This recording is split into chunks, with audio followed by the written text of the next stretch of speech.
ಮೊದಲನೇದಾಗಿ ಎಲ್ರಿಗೂ 2024 ಹೊಸ ವರ್ಷದ ಶುಭಾಶಯ ತಿಳಿಸ್ತಾ ಇದ್ದೀನಿ ಅಡ್ವಾನ್ಸ್ ಆಗಿ. ಮತ್ತೆ ಏನು ಇವತ್ತಿನ ದಿನ ನಾನು ಸುಮಾರು 5 ಗಂಟೆ 4:30 ಮ್ಯಾಚ್ ನೋಡ್ತಾ ಇದ್ದೆ. ತುಂಬಾ ಒಳ್ಳೆ ಎಕ್ಸೈಟಿಂಗ್ ಮ್ಯಾಚ್, ತುಂಬಾ ರೋಚಕವಾಗಿತ್ತು. ಅದರಲ್ಲೂ ಕಡೆಯದಾಗಿ ಫೈನಲ್ ಮ್ಯಾಚ್ ಅಂತೂ ಏನ್ ಲಾಸ್ಟ್ 6 ಓವರಲ್ಲಿ 12 ರನ್ ಬೇಕಾಗಿತ್ತು, 6 ಬಾಲ್ಗೆ 12 ರನ್ ಬೇಕಾಗಿತ್ತು. ಕಡೆಯದಾಗಿ 2 ಬಾಲ್ಗೆ 8 ರನ್ ಏನೋ ಬೇಕಾಗಿತ್ತು, ಇಲ್ಲ 8 ರನ್ ಬೇಕಾಗಿತ್ತು. ಆಮೇಲೆ ಇದು ಫ್ರೀ ಹಿಟ್ ಆಯ್ತು. ಫ್ರೀ ಹಿಟ್ ಅಲ್ಲಿ ಇದಾಯ್ತು. ನಮ್ಗೆ ನಮ್ಮ ಹೈಸ್ಕೂಲಲ್ಲಿ ಒಬ್ರು ವೆಂಕಟೊಬ್ಬರ ಒಂದು ಟೀಚರ್ ಇರೋರು, ಅವ್ರು ಹೇಳೋರು game ball is not A game ಅಂತ. ಅಂದ್ರೆ ಗೇಮ್ ಬಾಲ್ ಯಾವತ್ತೂ ಗೇಮ್ ಆಗೋದಿಲ್ಲ.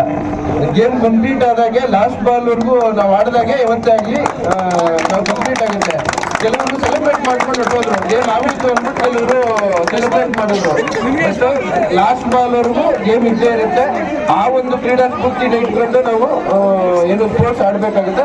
ಮತ್ತೆ ಎಲ್ಲರೂ ಇವತ್ತಿನ ದಿನ ಏನು ವಿನಯ್ ಮತ್ತೆ ಟೀಮ್ ಇವರು ಪ್ರತಿ ವರ್ಷನೂ ಅಷ್ಟೇ ಪಾಪ ಒಂದು ಕಮಿಟ್ಮೆಂಟ್ ಇಟ್ಕೊಂಡು ಏನು ಗಾಂಧಿನಗರದಲ್ಲಿರೋ ಬರೀ ಏನು ಕ್ರೀಡಾ ಏನು ಕ್ರಿಕೆಟ್ ಆಡುವಂಥವ್ರನ್ನ ಇಲ್ಲಿ ಒಂದು ಪ್ಲಾಟ್ಫಾರ್ಮ್ ಕೊಟ್ಟು ಆಡಬೇಕು, ಸ್ವಲ್ಪ ಕೋಲಾರ ನಗರದಲ್ಲೇ ಒಂದು ಒಳ್ಳೆ ಸ್ಪೋರ್ಟ್ಸ್ ಆಗಿ ಒಳ್ಳೆ ಈವೆಂಟ್ ಆಗಿ ಕೆಲಸ ಮಾಡಬೇಕು ಅಂತೇಳಿ ಇವತ್ತಿನ ದಿನ ಗಾಂಧಿನಗರದಲ್ಲಿ ಸಕ್ಸೆಸಿವ್ ಆಗಿ ಏನು ಇವತ್ತಿನ ದಿನ ಆಟ ಆಡ್ಕೊಂಡು ಬರ್ತಾ ಇದ್ದಾರೆ ಟೂರ್ನಮೆಂಟ್.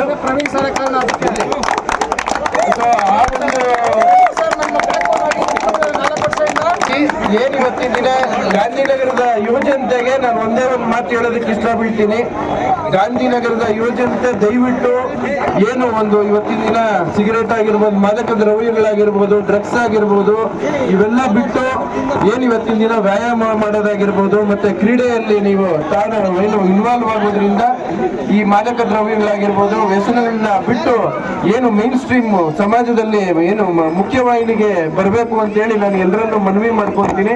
ಏನು ನಿಮ್ಮ ಈ ಏಜ್ ಇದೆ, ಈ ಒಂದು ಏಜ್ ಕ್ರುಷಿಯಲ್ ಏಜು 14ರಿಂದ ಒಂದು 22-25 ವರ್ಷ, ದಯವಿಟ್ಟು ಯಾವುದೇ ಕಾರಣಕ್ಕೂ ಡ್ರಗ್ಸ್ ಆಗಿರ್ಲಿ, ಮಾದಕ ದ್ರವ್ಯಗಳು, ಇನ್ನೊಂದು ರೌಡಿಸಮ್, ಇನ್ನೊಂದು ಇವೆಲ್ಲ ಬಿಟ್ಟು ದಯವಿಟ್ಟು ಮೇನ್ ಸ್ಟ್ರೀಮ್ಗೆ ಬಂದು ಏನು ನಮ್ಮ ಪೊಲೀಸ್ ಇಲಾಖೆ ಆಗಿರ್ಬೋದು ಮತ್ತೆ ಎಲ್ಲ ಒಂದು ಹಿರಿಯರಿಗೆ ನೀವು ಸಹಕಾರ ಕೊಡ್ತಾ ಗಾಂಧಿನಗರದ ಕೀರ್ತಿನ ಇನ್ನಷ್ಟು ಹೆಚ್ಚಿಗೆ ತಗೊಂಡ್ಬನ್ನಿ.